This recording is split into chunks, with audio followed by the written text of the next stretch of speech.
না আমি আমি আসলে সত্যি কথা বলতে টয়লেট সিঙ্গার, টয়লেটে বসে গুনগুন করে গান গাই, কিন্তু আমি অনেক গান পছন্দ করি। দ্যাটস ওয়াই কিন্তু আমি একদম সিঙ্গারই বিয়ে করে ফেলেছি। হ্যারাসমেন্ট হতে হবে এবং নাচের গান ডেফিনেটলি হতে হবে, যেহেতু আমি একজন নাচের মেয়ে।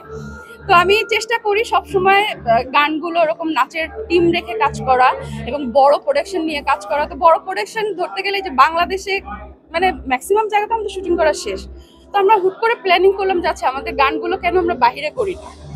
তো ওই প্ল্যানিং শুরু করলাম আমি। এরপর থেকে মানে ম্যাক্সিমাম গানগুলো আমাদের দেশের বাইরে করা হয়। এখন আর দেশের বেশি একটা গান করতে ভালো লাগে না আসলে।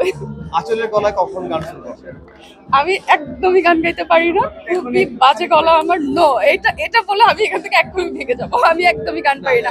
আমাকে যদি বলেন আমি নাচের মেয়ে, আমি নাচ খুব ভালো পারি, কিন্তু এখানে নাচ দেখানো ইম্পসিবল। সরি।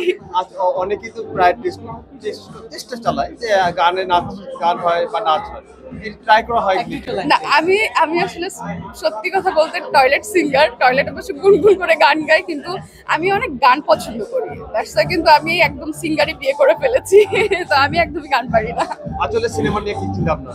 সিনেমা নিয়ে তো অনেক চিন্তা ভাবনা। এখন তো সিনেমা অনেক ভালো হচ্ছে, বাট সিনেমা পেতে হবে, ভালো সিনেমা তো আসলে পেতে হবে। না সিনেমা পেলে তো আসলে কাজ করতে পারছি না। আর সিনেমা আমার অনেকগুলো রিলিজের অপেক্ষায়, আমিও আসলে সেগুলো দেখার জন্য বসে আছি অনেক আগ্রহ নিয়ে।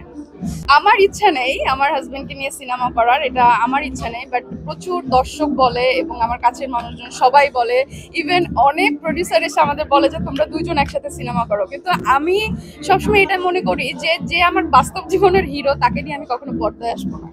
অনেকেই বলছে যে আঁচলের হাজবেন্ড তামিলে বাইশ করছে। এই ব্যাপারটা নিয়ে যদি বলি তাহলে একটা সিনেমা করা যায় কিনা? না না, সিনেমা করা যায় না, এটা আমি কখনো চিন্তা করি না ওকে নিয়ে। ইভেন ও কখনো করে না। আর ও কিন্তু খুব ভালো ডিরেকশন দেয়, ওর মাথার মধ্যে সবসময় ডিরেকশনটা খুব ভালো ঘুরে হচ্ছে তামিল ব্যাপারটা। আর ওরা কিন্তু বেসিক্যালি ইন্ডিয়ান। হ্যাঁ, আমার হাজব্যান্ডরা ওদের বাড়ি কিন্তু ইন্ডিয়া, তো ওই টানটা আসলে ওর মধ্যে আছে।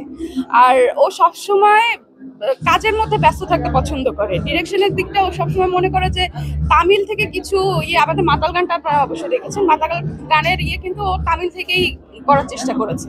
তো ডিফারেন্ট একটা লুক দিয়েছে আমাকে। তো সিনেমা করার আসলে ইচ্ছে নেই। সাইকেল গানটা নিয়ে কিভাবে ছিল?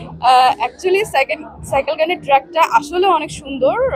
এত দ্রুত এবং এত বেশি ভালোবাসা পাবো সাইকেল গান থেকে, এটা আমাদের আসলে প্রত্যাশা ছিল না। বাট গানটা একটা টার্গেট সং ছিল। আর সাইকেল গানের শুটিং এর সময় সব থেকে বেশি আশ্চর্য বিষয় হচ্ছে আমরা মালয়েশিয়াতে গিয়েছিলাম হচ্ছে 7টা প্রজেক্ট নিয়ে, 7টা গান নিয়ে। তো সাইকেল গানটা এমন একটা গান যে খুবই টাইম কম দিয়ে গানের শুটটা করা হয়েছে। আপনারা গানটা দেখলে বুঝবেন যে টাইমই দেওয়া হয়নি, ধরে ধরে অন্য গানগুলো করেছি, বাট সাইকেলটা সবগুলো গানের মধ্যে সব থেকে বেশি ভিউ এবং সব থেকে বেশি রেসপন্স পেয়েছি।